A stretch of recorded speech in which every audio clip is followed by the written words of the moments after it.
Welcome back. You are listening to Nate the Hate, and joining me today is my co-hosting mate, MVG. What's up, Nate? Great to be here, and thanks for having me back.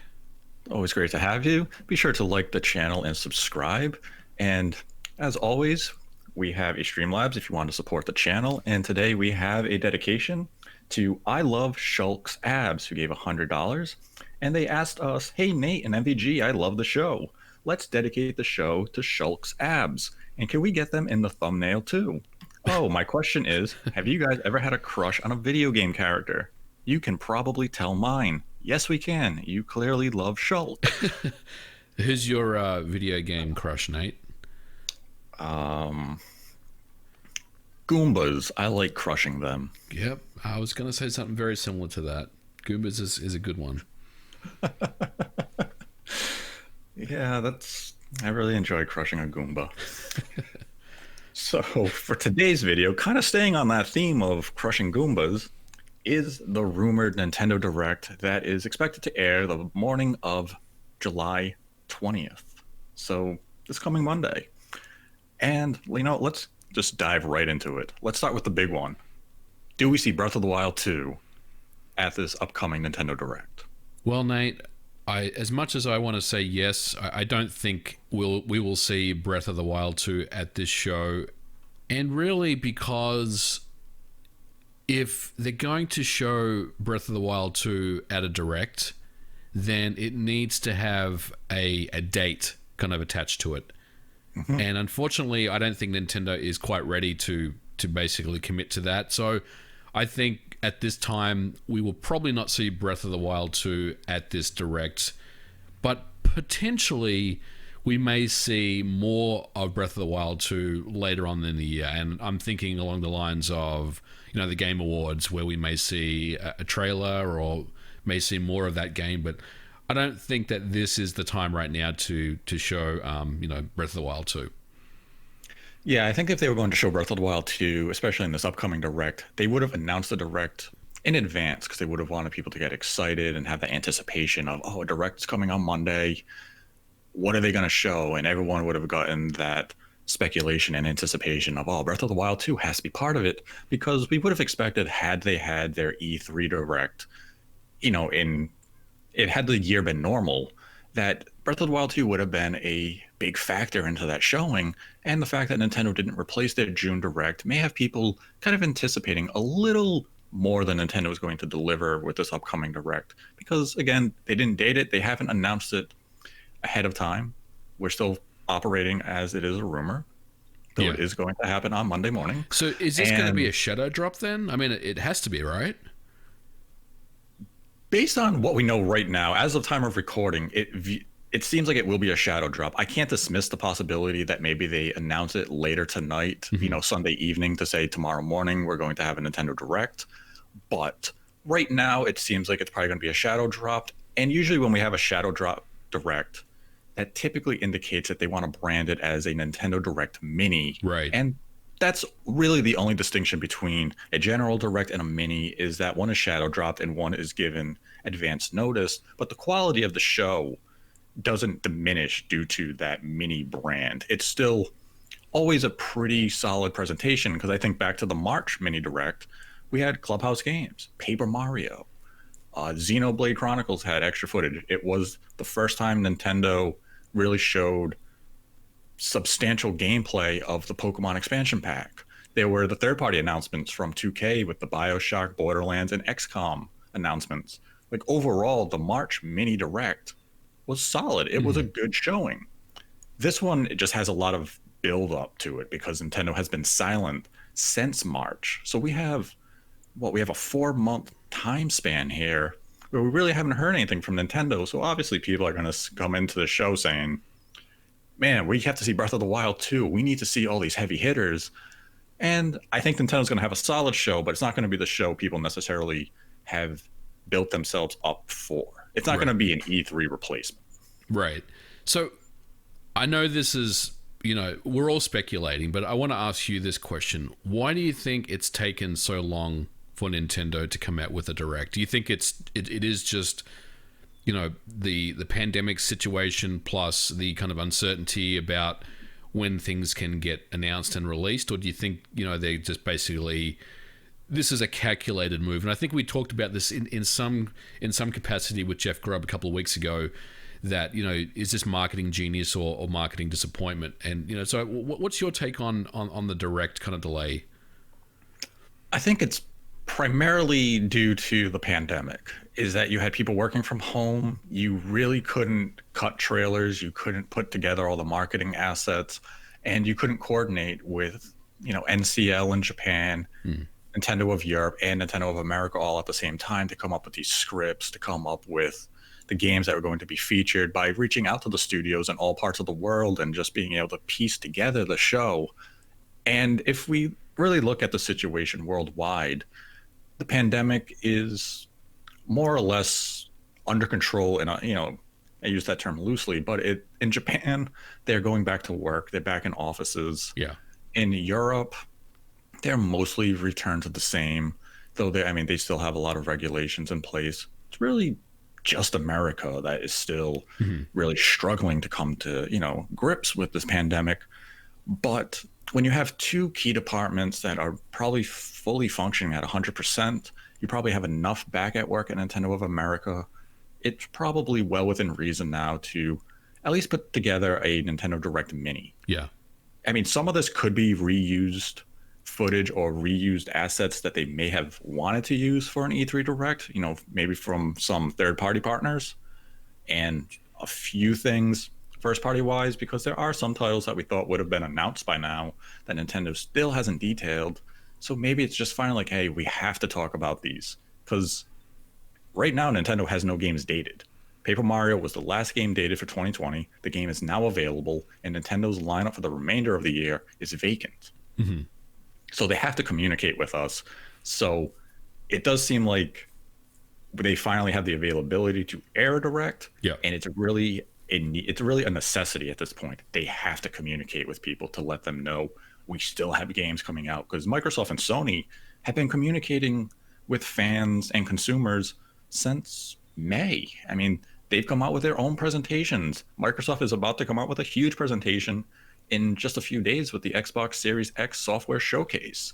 And Sony has had their PlayStation 5 State of Play. They have another show expected to come in August. So if these two companies can put this all together, it's really time for Nintendo to start communicating us, in some capacity. And this seems like a first step to maybe they're going to be returning to normal, and maybe with a little more of a scheduled Direct, but not necessarily. It doesn't mean we're going to get one in September and October or anything like that. But it's promising that Nintendo is going to air something in the next couple of days. Okay, so let's kind of walk through what we think is coming. So let's start with kind of the obvious ones. I think the first one has to be Pikmin 3. We've talked about this game before. We believe we have, good understanding that this game has already been completed, and it's really just sitting in Nintendo's back pocket waiting for them to unveil at the right time. So Pikmin 3 is an absolute certainty to be at this show. Well, I wouldn't say absolute certainty, because nothing is certain at a Direct, but it's probably like a 98.5% chance that we'll see Pikmin 3. Do you agree on that? Yes, I'd be very surprised if we didn't see Pikmin 3 at this Direct, because as we talked with Jeffrey Grubb a few episodes ago, this was a title that was supposed to come out, or at least be discussed, way back in either late May or even early June. And now we're into the second half of July, and we still have had no communication about the game. So if we come to this Direct and it goes and we still haven't heard about Pikmin 3, then I would say Nintendo has made the conscious decision of saying, we're going to wait till spring 2021 to release this game, which that just feels way too late for a Wii U enhanced port, because at that point you're entering the fourth, almost fifth year of the system. You can't be relying on Wii U enhanced ports that deep into the console life, because that's when you should be hitting your stride, and your first party developers are putting out new content. We should be seeing Pikmin 4 in 2021, not Pikmin 3 Deluxe. Right. And then, of course, there is the Mario 35th anniversary stuff, which is something that is very highly rumored to be dropping at a Direct. And I guess this is the one that we'll see more about, the 35th anniversary collection. So let's kind of dig into this a little bit. So the Mario 35th anniversary collection, I guess, would be considered, Mario All Stars 2 or whatever you want to call it. Now, does that include the 3D World stuff, or is the 3D World stuff, the Super Mario 3D World stuff, the Wii U port, is that a separate thing, or is that part of this collection as well? 3D World Deluxe, we'll call it, is going to be a standalone release. Okay, so it will have new content. Right. So do you think that 3D World and the 35th collection will be a part of this direct, or do you just think one or the other, or what's your play here?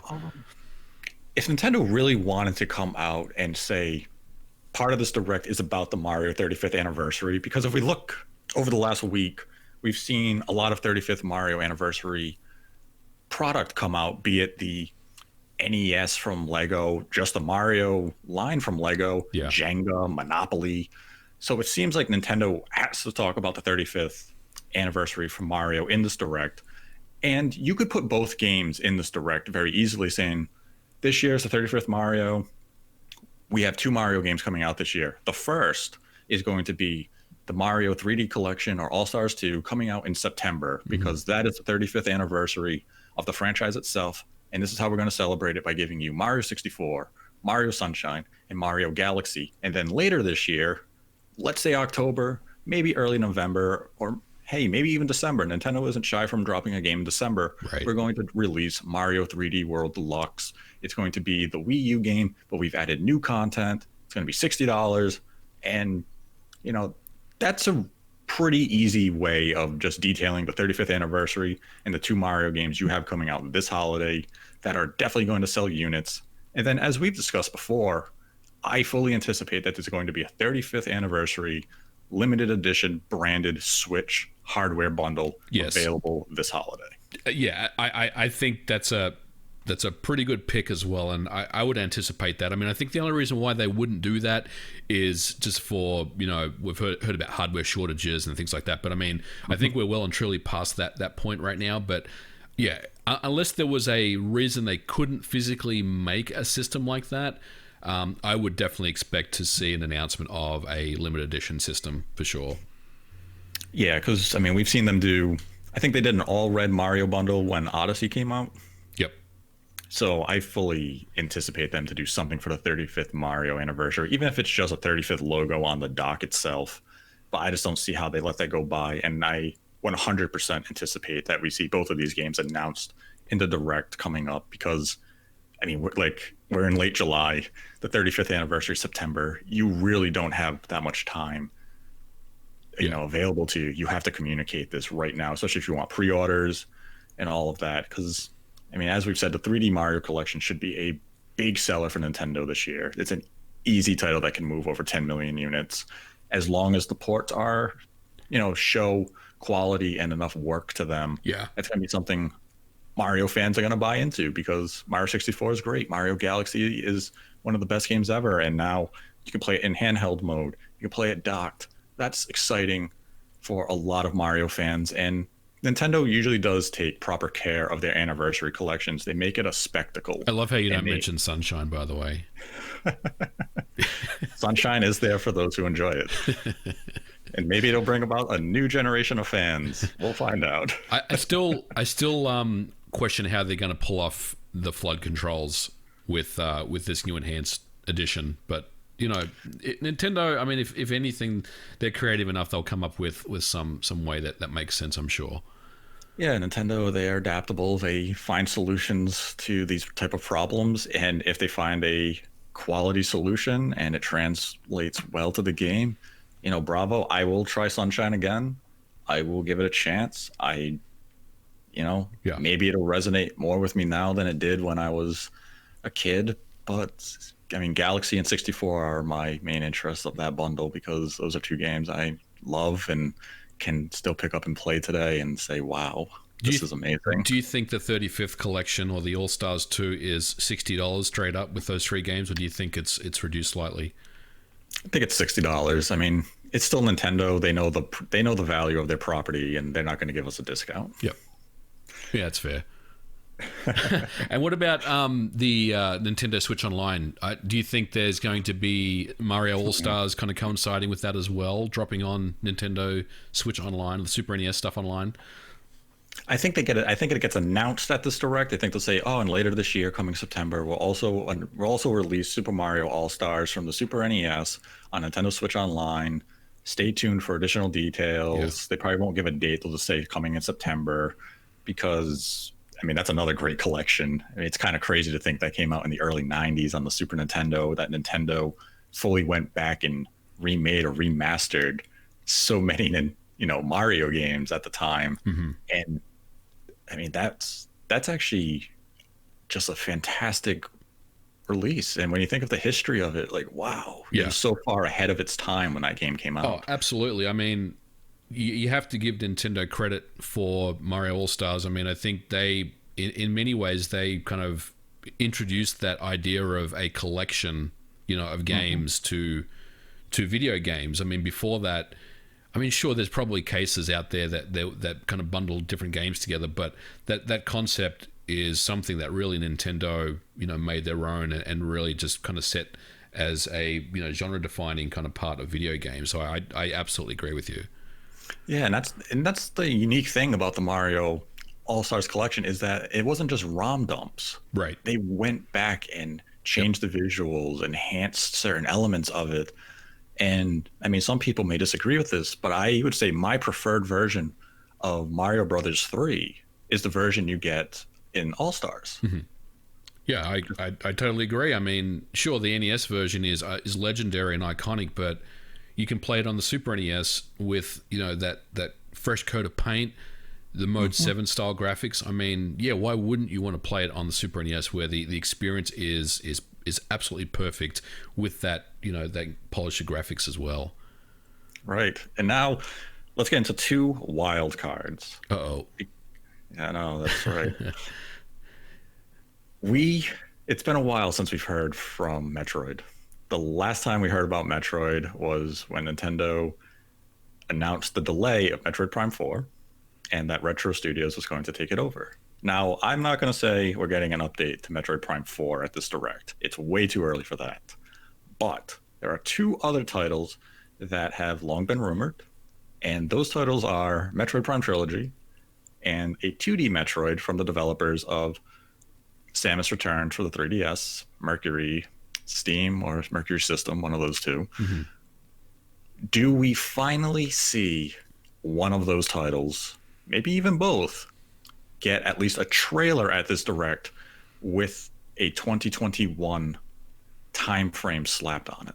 I think we definitely see one of those two. You're right. I think Metroid Prime 4 is not a part of this, simply because it just seems like they're still very much in the middle of active development on the game. We keep Mm-hmm. hearing stories about Retro Studios picking up new recruits and picking up new talent from other parts of video games from other companies, and I think they're kind of knee deep in the middle of dev. But now the question is, well, we have a pretty good feel that Metroid will be at this direct. Which one is it going to be? I mean, I guess the easy thing to say is it's the 2D Metroid, because you think, well, it's a 2D Metroid. That means the scope of that work is smaller, which means it's probably something that could be announced it's close to being done.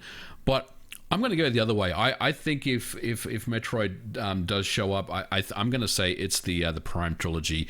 It's something that has been kind of rumored for a while. I mean, it's obviously something that has its roots from the GameCube, really, and then obviously the Wii. So for me, I would say the Prime trilogy is what will get announced at this direct. But I want to hear your take on this. It's really difficult to choose between those two because the Metroid Prime trilogy is clearly going to be used as a marketing tool as build up to Metroid Prime 4. And Yeah. since we're still uncertain when Metroid Prime 4 could potentially release, like it seems very unlikely it's releasing in late 2021. But hey, we don't know how the development flow is going on at Retro. Maybe they've made great progress and they can hit holiday 2021. But I'm going to operate under the assumption that Metroid Prime 4 is a 2022 release. Hmm. So to me, that means Metroid Prime 4 really doesn't have to release until probably mid or second half of 2021. Though, hey, if you really want to release it in early 2021, you could. But I think that's a little later. So right now, we don't need to see it. Yeah. I think 2D Metroid is far deeper into development and that it could release in the first half of 2021. So right now is that perfect time to show us a trailer, just slap 2021 on it, and get people excited that a 2D Metroid is coming. Because we've been waiting a long time for a Metroid game on this platform. And when there's rumors or official announcements that 3 Metroid games are coming to the Switch, and we're now in 2020 and we haven't heard of or seen anything beyond just a logo for Prime 4, you kind of start to question that. Yeah. So right now, I would say we see the 2D Metroid, but I would love to see Metroid Prime Trilogy make an appearance in some form too, but I'm not going to be greedy. So 2D Metroid Right. is my expectation for this direct. Yeah, I mean, it could go either way. Yeah. I guess for me, I'm thinking more technically that there's no reason why a Prime Trilogy shouldn't exist today, because we know that Nintendo is very skilled at bringing GameCube and Wii ports over to the Switch. We know about Super Mario Galaxy coming to the Switch as well.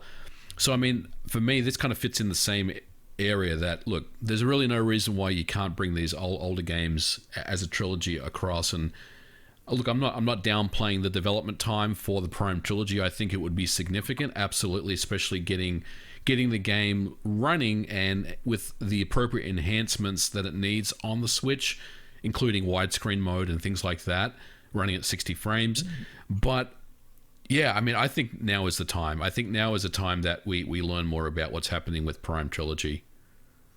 Yeah, because whenever I think of the Prime Trilogy, I always think of how is Nintendo going to remap the motion controls of Metroid Prime 3 to the Switch. Yeah. Especially for like the Switch Lite, where you're only going to be playing with an analog stick. And yeah, you can do some, gyro, but there's a lot of full turns and a lot of full motion movement in Metroid Prime Trilogy. And I guess you could just remap it to the analog stick, kind of lose a little bit of the immersion. And I guess that would be their solution here. But I mean, they do have some gameplay design obstacles to overcome. And, I'm curious to see how they address it. Maybe we see it this week at the Direct. If not, I mean, we're eventually going to see the game. It exists. Yeah, right. It's a question of, when, not if. And now another wild card. This is something I don't think a lot of people remember, that in early 2020, which, feels like years ago, Nintendo put out a teaser on Twitter for Splatoon.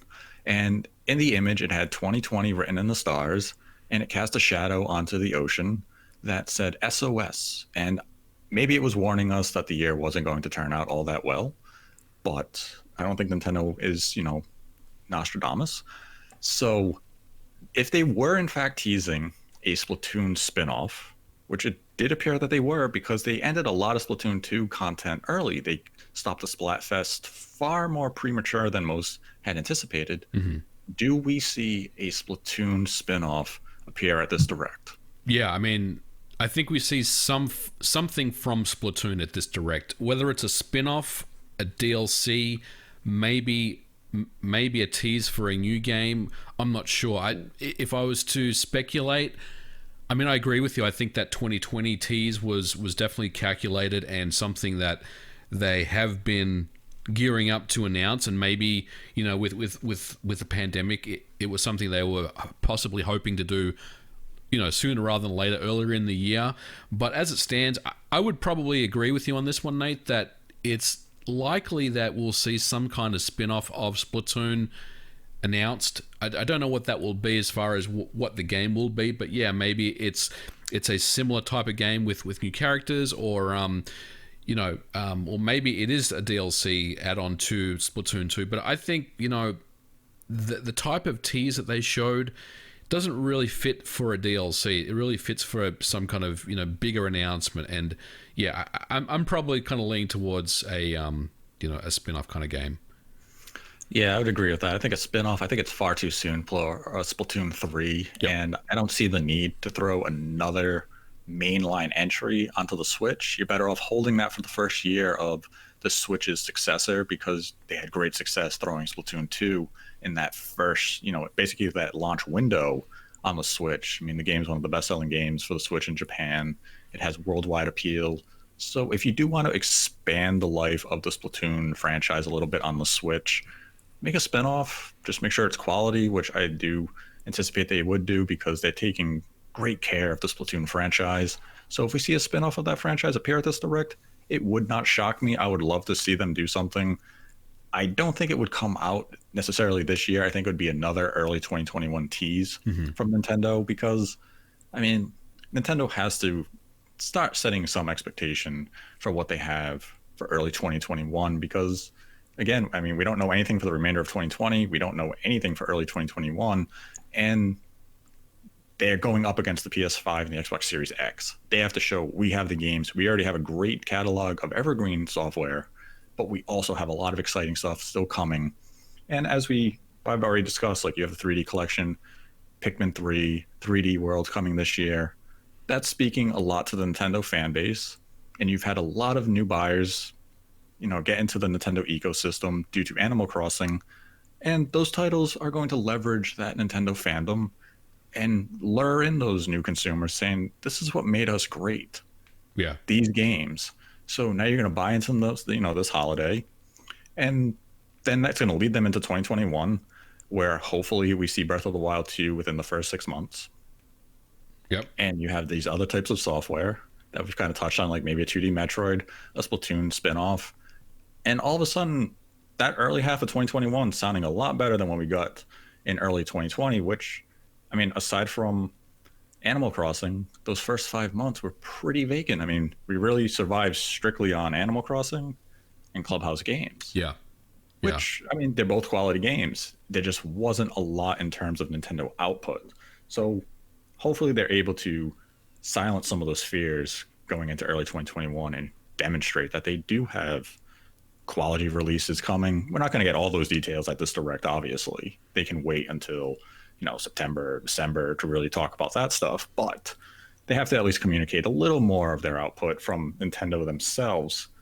So I think that pretty much covers what we can anticipate from Nintendo at this Direct, which it doesn't sound too bad. I mean, maybe Metroid. That's a pretty solid, solid kind of showing from Nintendo. I think it's not like top tier, but it's a good response, statement to the questions that have been asked, about what's coming.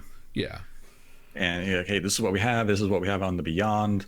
We'll see Breath of the Wild 2 before this year ends. It just doesn't need to happen right now, because the game's not coming out this year. We don't know when it is actually coming out.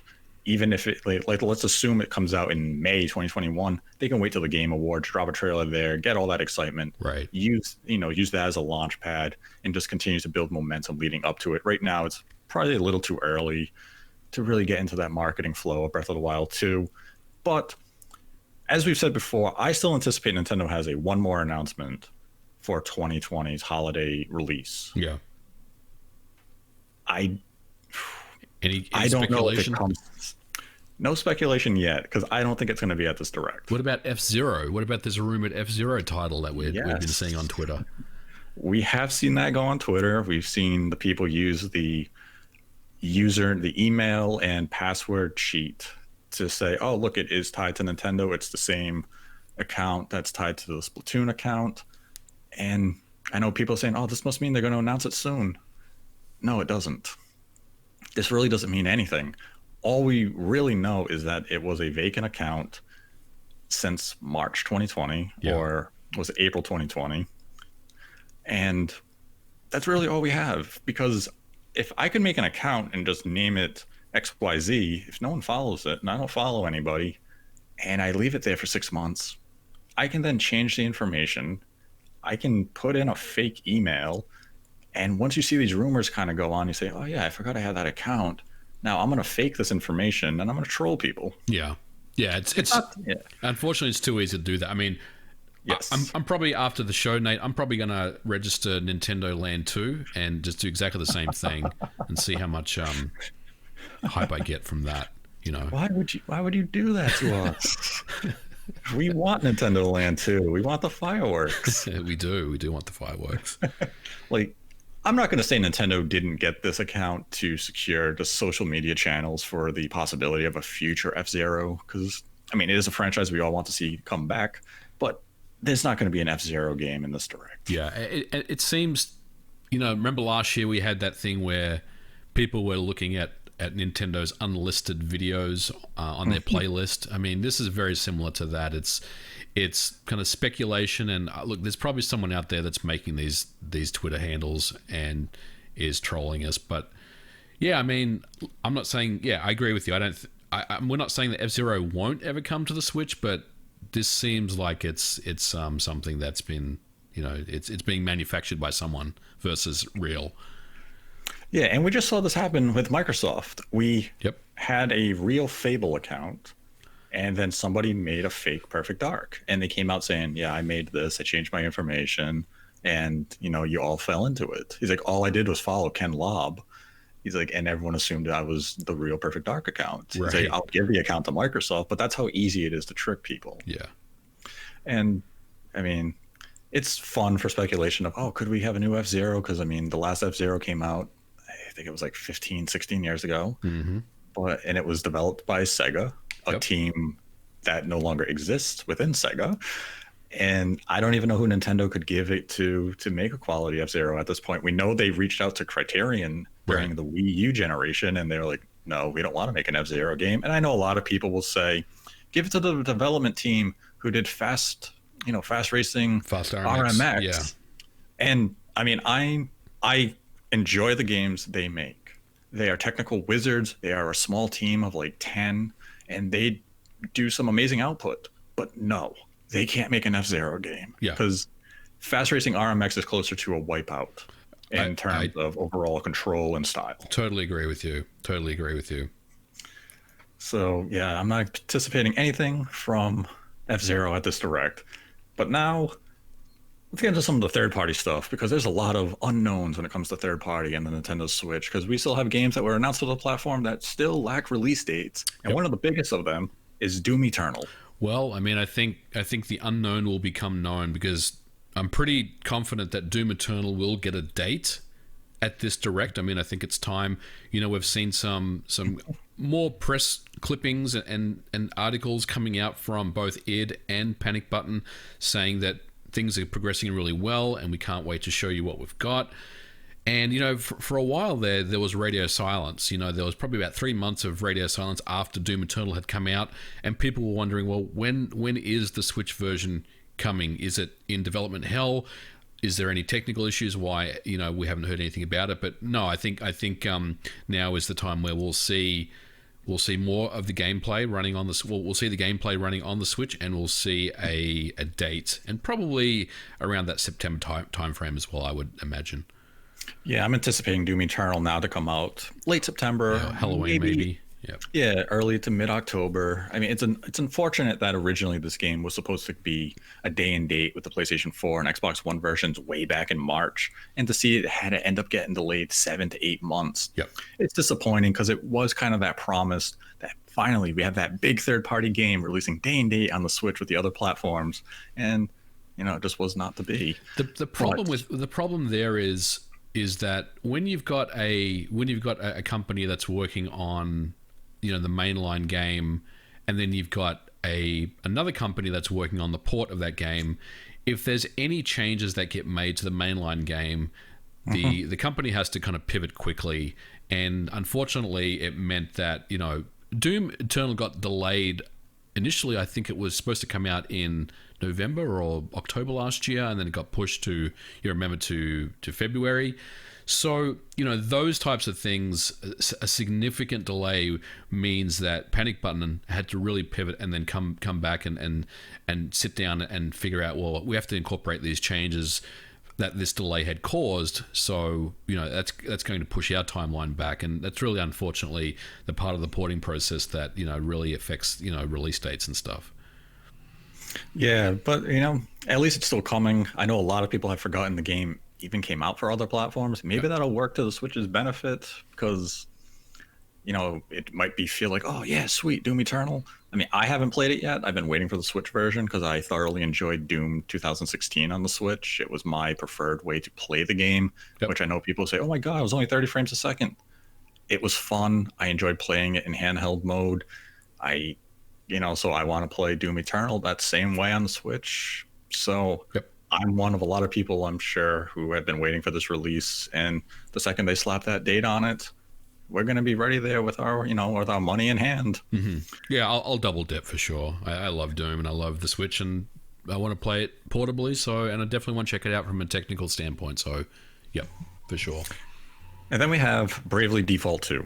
We had a demo come out earlier this year. I believe it was right after the March Mini. And they said they were going to take a lot of feedback from the player to make changes to the full game.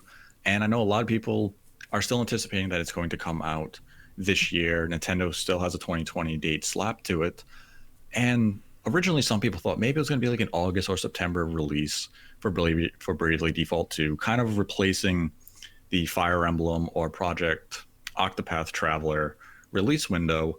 And I'm kind of thinking that maybe the game gets pushed to 2021 because there was a lot of player feedback that they had to address. And if they really took the feedback to heart and wanted to address these criticisms, I just don't see how they could possibly have had the game ready in such a limited amount of time. Yeah, I agree with you on this one. I think it is definitely a part of the show. It's probably going to get a date, but that date will be 2021. But exactly based on what you just said, I think they had to go back and listen to the feedback that they got from the demo, and the changes that they're incorporating probably aren't going to make the cut this year. But yeah, I would anticipate that this does get a mention at this direct. And yeah, I mean, it does get a date. Now, the date may not be a locked-in firm date, but it may say, they may say coming March 2021 or February 2021 or something like that. Yeah. So now let's jump into some of the third-party developers by company and say, well, what could we anticipate from them? Because when I was looking at the March Direct, it was kind of curious when I'm watching it. I was like, well, we had 2K here. Then we had Atlas here. We had Capcom. We had Square. I'm like, okay, these are kind of the known entities who seem to be at every direct. Yeah. So we could probably anticipate things from them at this one. So let's start with Sega. Sega has continued to say, we want to talk about Sonic. Every single month of this year, they've had to delay certain times due to various circumstance, but it's usually around the 20th of each month where they want to communicate new information about their, the Sonic franchise. And what a coincidence.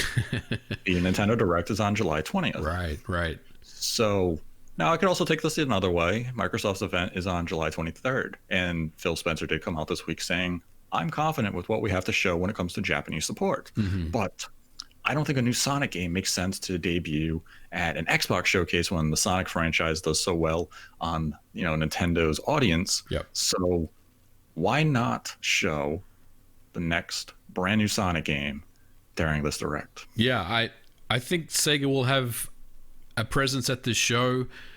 I don't know if it's going to be a new Sonic game, Nate. I hope it is, but I keep thinking about like a Sonic Adventure collection where they basically just bundle Sonic Adventure 1 and Sonic Adventure 2 as a double pack and do all the appropriate modernization of those games, make them run and look good, or as best as they could on the Switch, and set it as a bundle. But hey, if we get a new Sonic game that's not Sonic Forces 2, I'll be very, very excited either way.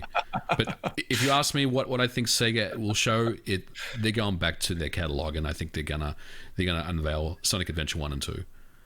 Now, do you think they would be full-on remasters of the games, or do you think it could be potentially just releases of the Dreamcast versions? Because we have heard Sega say they've gotten Dreamcast games up and running on Switch hardware, and I mean, those are both Dreamcast games. Yep. Maybe they announce just Dreamcast support for the platform, and they're going to release some of these games digitally on the eShop, where we could have the original Sonic Adventure 1, Sonic Adventure 2, Skies of Arcadia release. Or do you think if they do just a Sonic Adventure collection, it's going to be closer to the Shenmue collection, where they're going to go back and spend some quality time, because they did do HD versions of Sonic Adventure on the PlayStation 3 and Xbox 360. And I mean, I'll be frank, that HD version of Sonic Adventure is terrible. Oh yeah, yeah, yeah.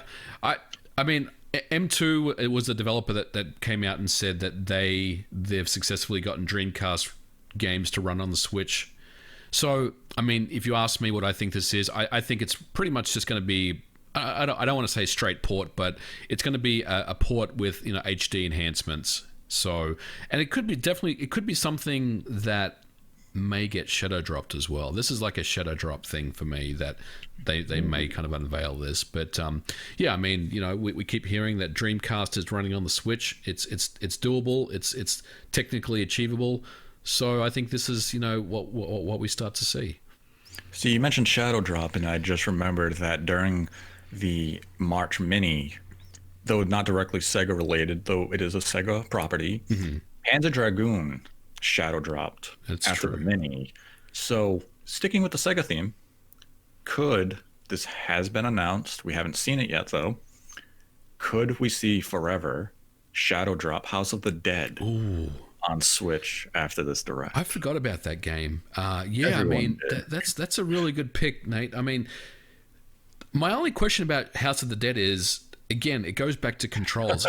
I mean, are you going to just like use the touch just to touch the monsters? I mean, that doesn't seem like a very challenging kind of game, but I am interested to see how they pull that off. But I mean, yeah, I mean, we have heard about House of the Dead, and maybe that's the next game that gets shadow dropped. That's a good pick. I mean, I guess you could do gyro aiming. I mean, it doesn't have all the finesse of a light gun, but I don't know how else you overcome that, you know, that aiming obstacle. I mean, you can use the analog stick, but that response time is going to be so much slower than the light gun. And I mean, I'm curious as how they really do handle this, you know, House of the Dead for a Switch release. But wow, if that would shadow drop, I mean, it would definitely have my interest. I'd probably walk away disappointed.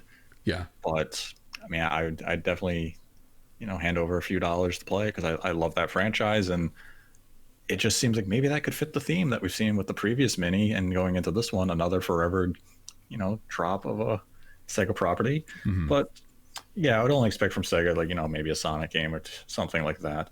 How about Atlas?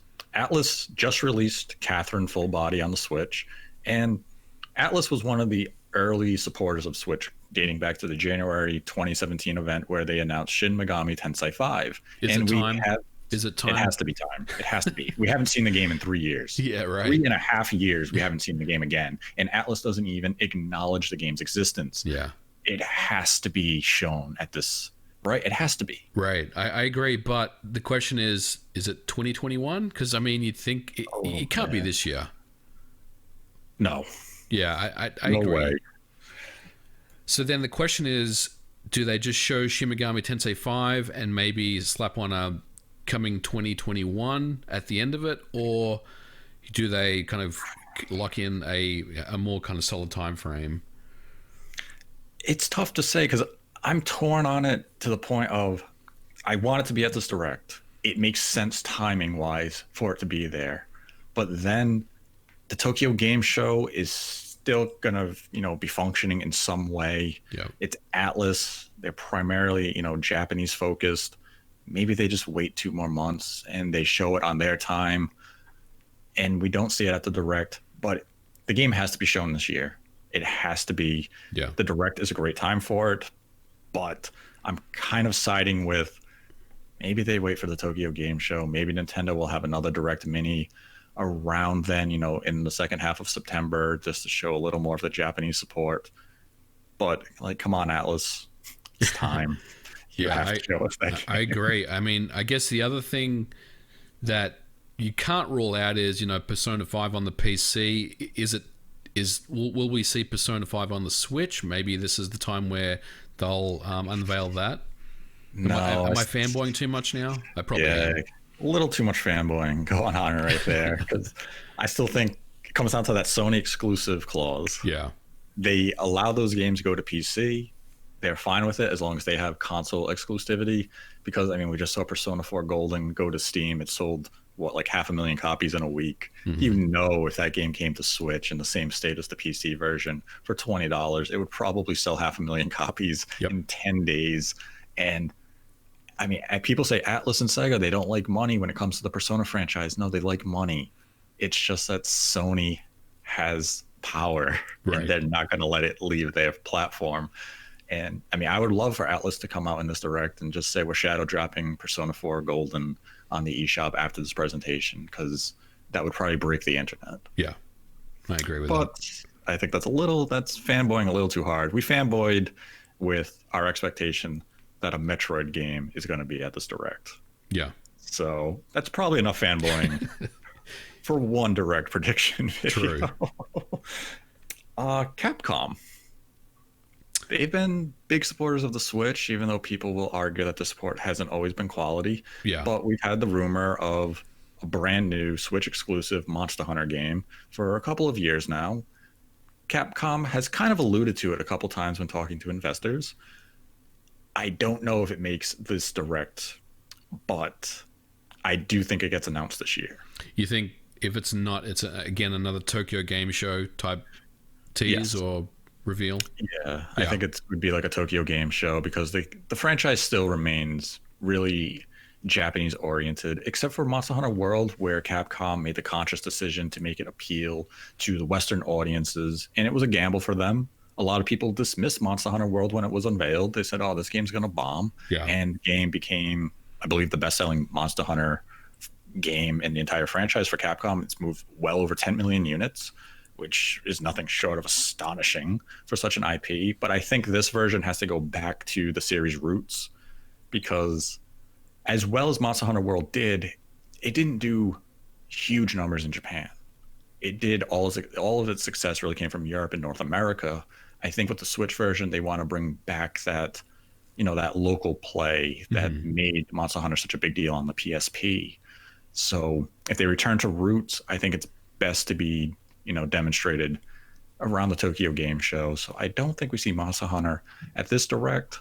It's probably a little too big of an announcement, but I do think Capcom shows up with a port. I think they show up with Devil May Cry 4. Yeah, I mean they've been kind of on the port bandwagon on the Switch, the Resident Evil games. So yeah, I mean I think DMC4 is a good pick to have at this show, because they've been, those ports have been so successful.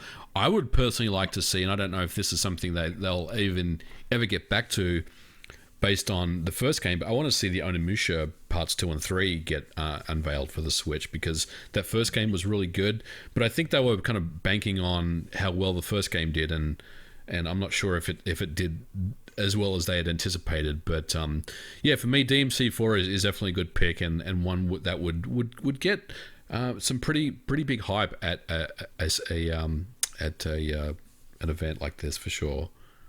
Yeah, I'd love to see them return to the original Onimusha trilogy, because those are fantastic games, and we haven't seen them release on any other platforms since, the PlayStation 2. We had the first one come over in January 2019, and it looked like maybe Capcom was going to make it like an annual thing, that, in 2020 they would have brought Onimusha 2. Yeah. Nothing happened. And as you said, I do think they were looking at the performance of the first title as a barometer of interest for the franchise. And I would have to agree. I don't think sales necessarily hit the point that they were anticipating with Onimusha 1 HD. I really enjoyed playing it on the Switch, especially in handheld mode. It surprisingly was a great pick up and play game, which is kind of shocking when you think it was a PlayStation 2 console experience. And it was only a few hours long. I mean, you can beat Onimusha 1 in about 5 hours. Right. And Devil May Cry 4, or the Devil May Cry games in general, also make for great pick up and play, because the chapters are relatively short. So you can, come in, play a chapter, save, put your Switch in suspend, and come back at a later time. And Devil May Cry 4, especially if they do the special edition that came out on PS4 and Xbox One, where they included playable characters Virgil, Lady, and Triss, it's really a much better package than the original PlayStation 3, Xbox 360 release. Yeah. And you bring that to Switch for $20, I'll pick it up with, I already have Devil May Cry 1 and Devil May Cry 3 on the Switch. I would gladly add Devil May Cry 4, because I know some people really didn't like the game. I love it. I thought Nero was a good main character, and then halfway through the game you get to play as Dante, and he's just so powerful. He just destroys those demons because he's a badass. It's a lot of fun, and Virgil is a ton of fun to play in Devil May Cry 4, especially if you haven't played the special edition yet of this game. If your first go would be on the Switch, Yep. it's a great entry title even. Yeah. So I think we see Capcom announce that during the Direct, and probably, I don't think it'll be a shadow drop, but I'd see them date it and maybe release it before the end of September. Yes, I would agree. Square Enix, they've have had an appearance at most Directs in some form. I mean, they gave us Final Fantasy 7, Final Fantasy 8 Remastered, Final Fantasy 9, 10, 12. Let's continue that trend. What are we going to see from Square Enix beyond Bravely Default 2 at this Direct? I'll tell you what we won't see. Final Fantasy 7 Remake will not come out for the Switch. Let's take that off the table. Right? Are you sure? But people keep telling me it can run. It's Unreal Engine 4. No, it's not happening. It's not happening. It's not happening for multiple reasons. That there is a technical discussion that is kind of out of scope of this one, but it would be great to see, but there's just no way, given limitations of cartridge size and NAND size and processing and all sorts of stuff. But I do think that we will see, and Nate, you've mentioned this before, Life is Strange collection. Yes, I 100% anticipate we see Life is Strange 1, 2, and Before the Storm get announced for the Switch at this Direct, and they will release before the year's over. I'm not really sure, I couldn't predict what month, but I do think they will be announced at this Direct because it's time to bring that franchise to Switch. We've seen the developer bring over some of their other titles like Vampire, so why not bring over the franchise that really made your company known? Yep. With Life is Strange. And Life is Strange 1 is a fantastic game. The story is incredible. The cast of characters will immediately draw you into the game. The soundtrack is phenomenal, and the Switch is the perfect platform to play a title like the Life is Strange franchise. And I mean, it's on every other platform. It's on PS3, Xbox 360, Xbox One, PS4. It's on mobile platforms. It's time to bring it to Switch because this is the perfect home for such a franchise. Yep, totally agree. And I think everything that you said, I totally agree with. The Switch is the perfect system for that style of game. And I loved Life is Strange 1, and I'll definitely double dip on this one. Yes. Now, one thing we have seen from Square Enix go around in recent days is the rumor of the Ultimate Tomb Raider experience.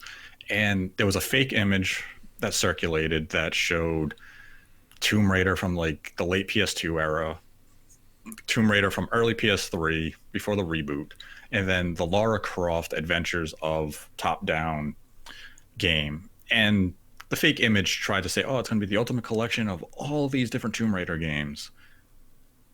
And they listed Stadia, PS4, Xbox One, and Switch as platforms. Yeah. I don't think that product exists in that form. I agree. The product itself exists. We have the trademark for it. But it's not going to be this collection of like 9 or 12 different Tomb Raider games. Yeah. At best, it's the reboot trilogy that comes to these platforms. And I mean, there's no reason they couldn't come to Switch.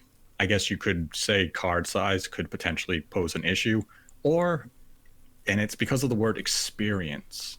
It's not Ultimate Edition, which would say, okay, that would convince me right there that it's just a trilogy coming to, being released in a single package. Right. Experience makes me think it's like a VR game, and it's not coming to Switch. It's for like arcades or something. Mm-hmm. So I don't think we see whatever that Tomb Raider game is at this Direct. It's just something about it it doesn't click with me. Something makes me hesitant to even believe it's a game. I think so too. Tomb Raider, yeah. I mean, will we see Tomb Raider on the Switch? Yes, I think so. But we won't see what this type of leak or whatever you want to call it, fake thing is supposed to be.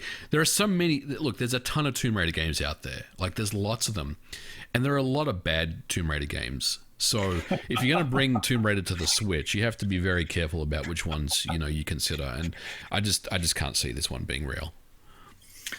Now, one company we do see often, though they always seem hesitant to really bring their games to Switch for some reason, though they would always find success, and a lot of the games always get late ports, is Bandai Namco. And they brought Dragon Ball Fighters to Switch, I think it was like 9 months after the other versions. And earlier this year, we had Dragon Ball Kakarot released on PS4 and Xbox One. Now, we're right in the same general time frame that it took for them to announce Fighters for Switch in relation to when Fighters came out for the other platforms. Do you think we could see Dragon Ball Kakarot get announced for Switch at this Direct? No, I don't think that's a part of this Direct. And only really I'm saying that on feel. Like, to me, it doesn't feel like this is the right time. I would say we will see more from Bandai Namco, but I'm thinking it's more Tokyo Game Show timeframe. Okay. Now, one game I do hope we see from Bandai Namco is a title that hasn't had a release in over a decade. It is Klonoa. Dude, I love Klonoa. We saw the trademark in Japan that kind of hinted at they're going to do something. And I think now is the time to throw Klonoa into a Direct. I don't want them to wait for the Tokyo Game Show. Mm-hmm. I want to see Klonoa come to Switch. I don't care if it's just an HD version of the Wii game, which was a remake of Klonoa Door of Phantom Isle. Yeah. HD that game, because it was phenomenal on the Wii. Nobody bought it because it's Klonoa. Yep. But give it another chance. Yeah, bring that serious. We did see Mr. Driller get unveiled at the last mini or Direct mini. They did trademark Klonoa, Mr. Driller, and Splatterhouse. I don't think Splatterhouse is a part of this Direct. I don't know what Splatterhouse is. Maybe it's something that's more Halloween themed, but it's definitely not part of this. But Klonoa, yeah, I mean, it's an outside chance. There's no doubt about it. But they may tease something with Klonoa at this Direct. Let's hope. That's a franchise that really deserves a second chance out there. I guess a third chance, because the second chance was on the Wii and people ignored it. But give it a chance, Namco. Bring Klonoa back. And now, we should have mentioned this one during the Sega segment, but it just came into my mind now. We've seen discussion where the announcer from Super Monkey Ball said he has recorded new lines for a new game. And we've seen Super Monkey Ball Banana Blitz come to the Switch, and everyone was kind of like, why would you remake that one? Why didn't you remake Monkey Ball 1 and 2? Though two games people, liked because of Monkey Target and Monkey Bowling. Not Banana Blitz, where it has a bunch of mini games and you had to remove a bunch of them because the game was originally designed for the Wii. And, it added jumping and there's a lot more rails on the course design and such. So could we see a brand new Super Monkey Ball at this Direct? Yeah, I mean, that tease, that rumor that we heard from the voice actor is interesting. He did say that, there's something cool in the works right now. So yeah, I mean, again, definitely an outside chance, but I could see Monkey Ball coming to the Switch, and I think that would be a really cool announcement for sure. So yeah, I mean, can't rule that one out, Yeah, I would love to see the return of Super Monkey Ball, because I bought Banana Blitz because I kind of accidentally and mistakenly thought it had Monkey Target. Right. And I was like, oh, I can't wait to play Monkey Target. And then I realized it's not there. Yeah. And I'm like, I can't play Monkey Target, which is one of the greatest mini games in minigame history. It was so much fun flying that on the Dole banana ramp and landing that perfect 100-point shot. And I was like, well, that sucks. I can't even play the best mini game. Yeah. So I went through the campaign. I mean, Banana Blitz good Monkey Ball. It has, but it included boss battles, Right. and the course design wasn't as challenging as what you saw in Monkey Ball 1 and 2 on the GameCube. Yeah, Those it had games, rails and stuff, right? yeah. And it was just weird. Like the jumping allowed you to recover from mistakes more easily, Yeah. whereas those original two games were just brutal. They punished you, and that was the appeal of the game, was that the stage would destroy you, but you'd pick up the controller and say, "No, I'm not quitting until I beat this stage. Yep. You're not getting the better of me."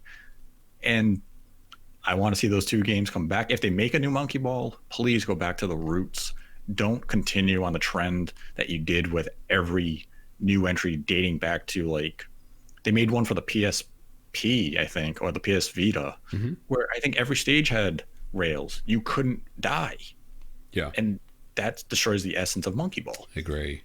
So I don't know if we'll see a Monkey Ball at this, but I have hope of an HD version of 1 and 2 making an appearance. Maybe, I'm sure this year we probably hear of something from the franchise, though. Trying to think of any other third-party companies that could make an appearance. Virtuos, do we see them with a Take-Two or a Square game from Yeah. them? I think we'll see what's next from Virtuos.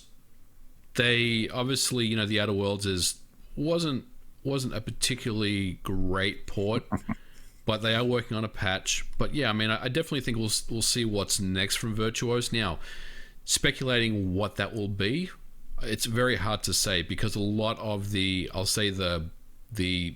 hanging fruit has already been picked over pretty well.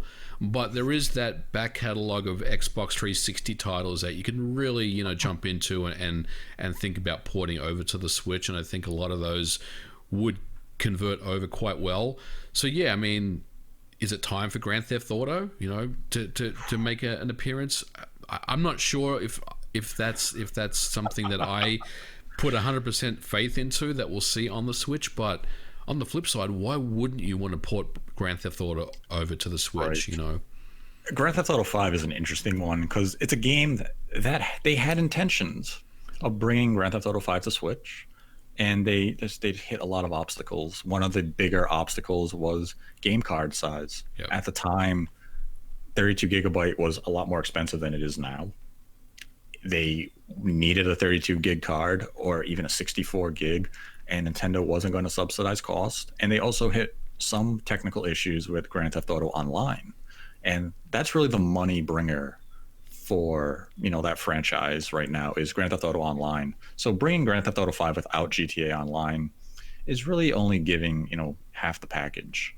And that wouldn't serve their interests, especially at Rockstar. Yeah. They want those microtransactions. They want you playing GTA Online. So it's tough. If they have overcome those obstacles, there's really nothing preventing them from bringing GTA 5 over. I mean, we know they're bringing it to PlayStation 5. What if it's more of a testing the waters scenario where they announce GTA 5 single player only, they bring it to the Switch, and if it sells X million number of copies, which you damn well know it will, then they'll kind of commit to the online portion. Maybe. I mean, at the same time, if you want to bring a Rockstar game over, they have such this vast back catalog of games. I mean, we saw them do LA Noire, of all games. Why LA Noire? So could you just say, hey, let's get Red Dead Redemption 1 on Switch? It would probably sell, but at the same time, if you're doing that for the Switch, you'd say, why not just do a full-on remaster for the other platforms? Like, we're definitely not going to see like a Switch exclusive Rockstar game. Right.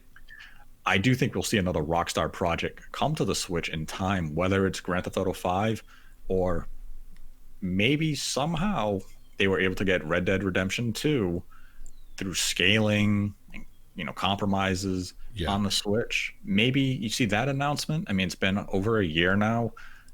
I think that's a little too big for the Switch, just in general, in scope, file size, etc. But I mean, I wouldn't be surprised to see Rockstar bring another game to Switch. LA Noire, its profit margins were in line with the PlayStation 4 and Xbox One version, even if the Switch version did sell less.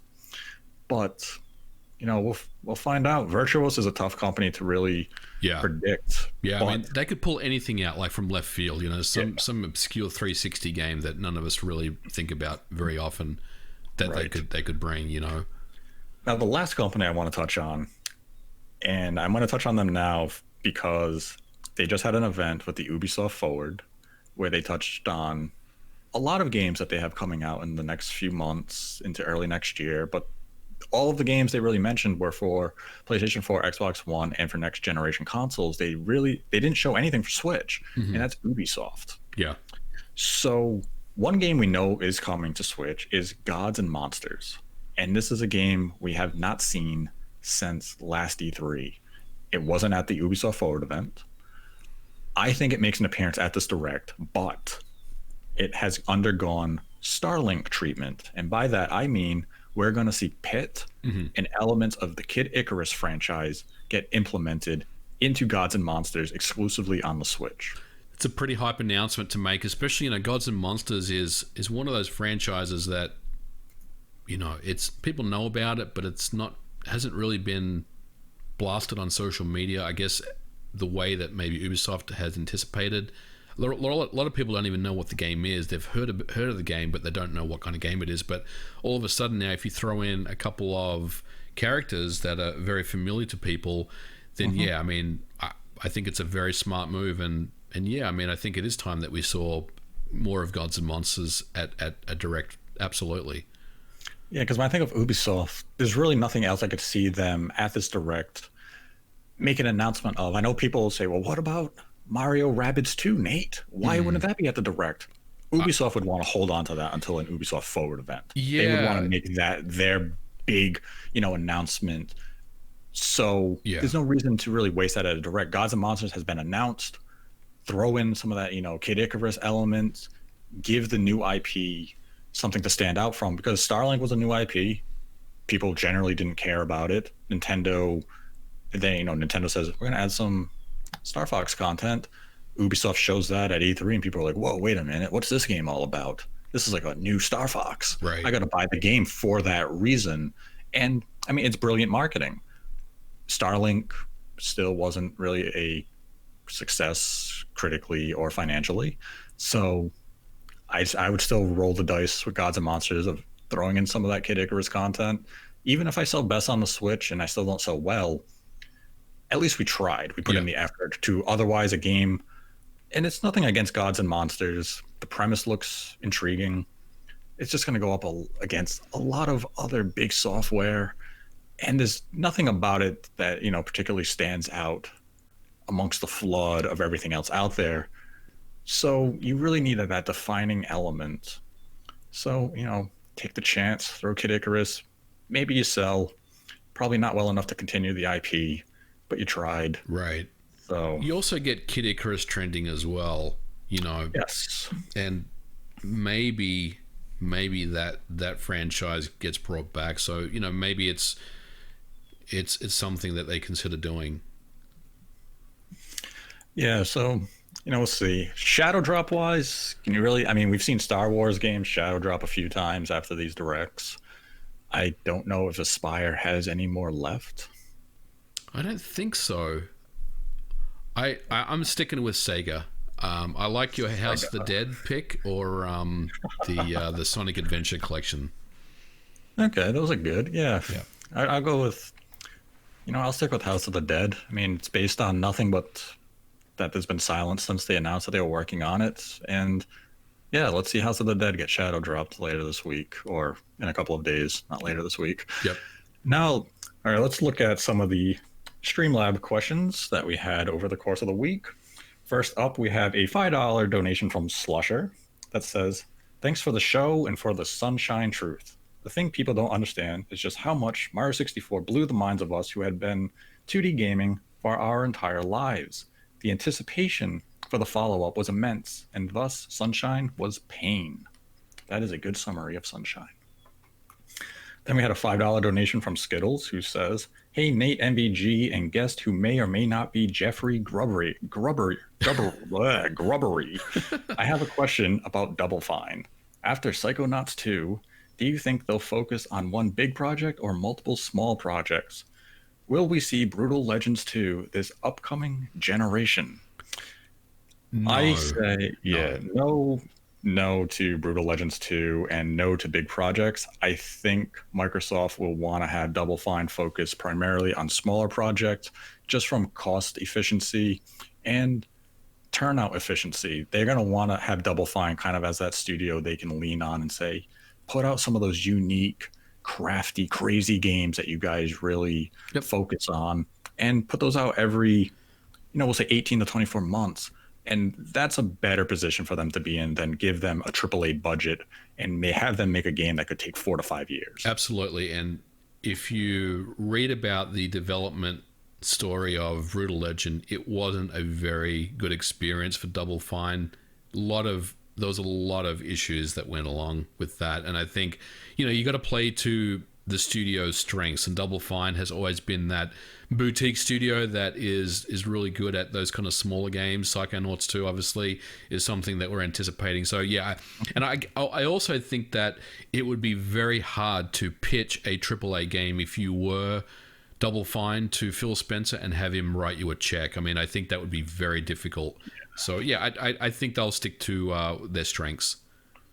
Agreed. Then we had the $100 donation from I Love Shulk Abs, who we have dedicated this episode, and we read their comment at the beginning of the show. Then we had a $10 donation from Hey Hey Hi, who said, "Hey guys, sorry I was meant to do this a few weeks ago, but some things came up. Thanks for being a great voice in the community and for helping me embrace the hate." They then gave another $10 donation and said, "Do you guys know anything about what happened to those Scalebound rumors that popped up about 18 months ago? It seemed that many outlets ran with it and had numerous sources detail information, but nothing has come from it." The story of Scalebound and the rumors that came up early last year about it making a return to the Switch is a long and complex story. The rumors, I would say, did have foundation to them. The problem with some of these rumors is that while they have foundation, sometimes the information comes a little too prematurely. So it could have been that there was ongoing discussions for it to come to Switch, or that Nintendo had interest in acquiring the IP from Microsoft, maybe even licensing the IP from Microsoft. But when rumors come out early in development or during early discussions, what was true then can become untrue an hour later. And with Scalebound, I believe there was truth to the discussions and what we saw from these rumors. I do think that there were some meetings going on about the future of the IP, and maybe Nintendo had inquired about it. But if we see Scalebound come back in any form, I don't necessarily think it would be with the name Scalebound. It would still be the core premise. It would still be Platinum following through with their original vision, because Scalebound was a project that was originally pitched to Nintendo by Platinum for the Wii, and Nintendo rejected it. They didn't like the idea, they didn't like what the vision was going to be, and instead I believe they ended up greenlighting Wonderful 101, which in turn became an early Wii U game. And Microsoft came in, they approved the pitch for Scalebound because they really wanted Japanese support. They wanted a big exclusive. And originally Scalebound was a single player driven game with a dragon. And we saw some early footage of it in that form. And it changed into more of a multiplayer game because Microsoft had shifted their focus to multiplayer games with the Xbox One, and they didn't want a single player driven experience. And this is where you kind of had some cultural problems where what Platinum wanted to do with the game and what Microsoft wanted began to clash, and both sides have said they were at fault for the reason the game got canceled. And when these rumors came up, it made sense. Nintendo has been very friendly with Platinum over the years, and Scalebound is kind of, if Nintendo came out at an E3 or they walked out just in a direct and they showed the logo Scalebound with the Platinum logo at the end, people would say, wow, how did Nintendo get Scalebound? It doesn't mean it would have been the game we saw on the Xbox One. It could have been a completely different project. It just happened to share the same name, but Microsoft owns the name. So, I mean, in basic summary, I think the rumors had merit, but I really wouldn't lean into them right now or expect anything to come of it. It was probably discussions were taking place. The information just came out too soon. And there's a good chance they probably just dissolved since then. Yep, very well said. Very well said. And that's the last Streamlabs question we have. If you want to support the channel, we have the Streamlabs donation link in the description below. You can give $1 or any amount you want. You ask us a question, we will answer it at the end of each episode. If you donate $100 or more, we will dedicate the episode to you, like today's episode is dedicated to Shulk's abs. He's really feeling it. And that will do it for today's episode of Nate the Hate. If you like the video, be sure to give it a like, subscribe to the channel, and let us know your thoughts on the Nintendo Direct and our predictions in the comment section below, and let us know what you think Nintendo will have in the upcoming Direct. As always, thank you for joining me, MVG. Thanks for having me, and bring on the Direct. I'm looking forward to it. Yep, bring it on. Monday morning, here it comes. Let's go. Let's see what Nintendo has for us. They've been silent for far too long. Let's see. And until next time, continue to embrace the hate.